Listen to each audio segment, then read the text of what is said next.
আমার তখন নতুন নতুন বিয়ে হয়েছে। তো নতুন নতুন বিয়ে হইলে অবশ্যই শাশুড়ির আগে পিছে সামনে সবসময় ঘুরতে থাকতাম। তো শাশুড়ির সাথে যতটুকু পারতাম ততটুকু সাহায্য করতাম কাজে। যেহেতু আমার একটু অল্প বয়সে বিয়ে হয়েছে, সব ধরনের কাজ আমি জানতাম না।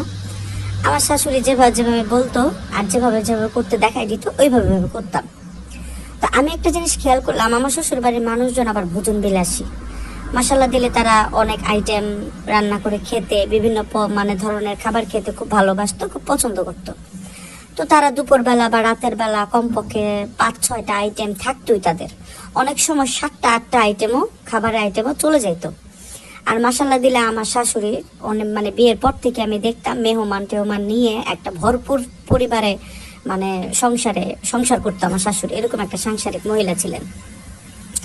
তো যাই হোক, এত এত পদের রান্নার মধ্যেও একটা আলু ভাজি থাকতো। আমাকে বলতো একটু আলু ভাজি করে ফেলো। যেহেতু আলু ভাজিটা সোজা ছিল, আমাকে দেখাই দিছে, আমি পারতাম, ওইভাবে আমি আলু ভাজি করে ফেলতাম। এখন অনেক সময় আধা কেজি আলুরও করতাম, অনেক সময় 1 কেজি আলুরও করতাম, ওইটা আমার শাশুড়ির আন্দাজ অনুযায়ী। তো যাই হোক, এরকম করে করে প্রায় অনেক দিন, প্রায় 1 মাস, 1.5 মাস, 2 মাস প্রায় আমি এরকম এত এত রান্নার মাঝখানে একটা আলু ভাজি করতাম। তো প্রায় সময়ই খেয়াল করতাম না যে আলু ভাজিটা আসলে যায় কোথায়। কারণ যেহেতু আমি আলু ভাজিটা খেতাম না, আলু ভাজিটা বাচ্চাদের খাবার লাগতো আমার কাছে, যেটা একটা বাচ্চাদের খাবার। আর রুটি দিয়ে সকালবেলা খাওয়া ছাড়া আমি আলু ভাজির কোনো গুণাগুণ, কোনো কাজ খুঁজে পাইতাম না আগের থেকেই। তো যাই হোক, পরবর্তীতে মানে আমার মাথার মধ্যে এটা ঢুকলো যে আলু ভাজিটা যায় কোথায়, আমাকে খেয়াল করতে হবে যে আলু ভাজিটা আসলে কে খায়, কার জন্য আলু ভাজিটা করা হয়। এত এত মানুষ যেহেতু খেতে বসি, এতটা খেয়াল করি না আমি কখনো যে আলু ভাজিটা আসলে খাচ্ছে কারা, বা কেন খাচ্ছে, বা কি আসে এই বিষয়ে।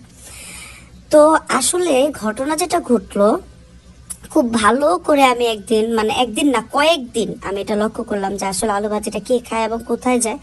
আমি দেখলাম এত এত তরকারি আমার হাজবেন্ড ধরেও না, ছোঁয়েও না।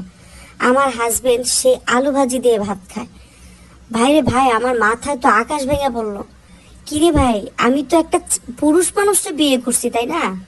সে এত এত তরকারি থাকে, মানে মাছের আইটেম থাকে, সবজির আইটেম থাকে, তারপরে মাংসের আইটেম থাকে, ভর্তার আইটেম থাকে, কত কিছুই তো থাকে। 5-6 আইটেম করলেও তো এখানে কত আইটেম থাকে খাবারের। আর সেখানে বললাম না মাঝে মাঝে যে 7টা-8টা আইটেমও ছাড়াই যেত। সেইখানে একটা আলু ভাজি লাগতো, আর সে আলু ভাজিটা খাচ্ছে কে? আমার হাজবেন্ড।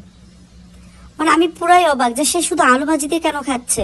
তো আমি একদিন জিজ্ঞাসা করলাম যে মা, এত এত কিছুর মাঝেও যে আলু ভাজি করেন, আর আলু ভাজিটা যে আপনার ছেলে খায়, শুধু সে আলু ভাজি খায় কেন?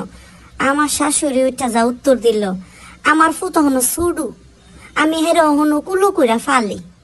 হে কুস্তা হাউন শিখছে না, হেরে কুস্তা হাউন শিহাইতারছি না, কুদুর আলু ভাজিটা হইলে বাত্রা হাইতারে।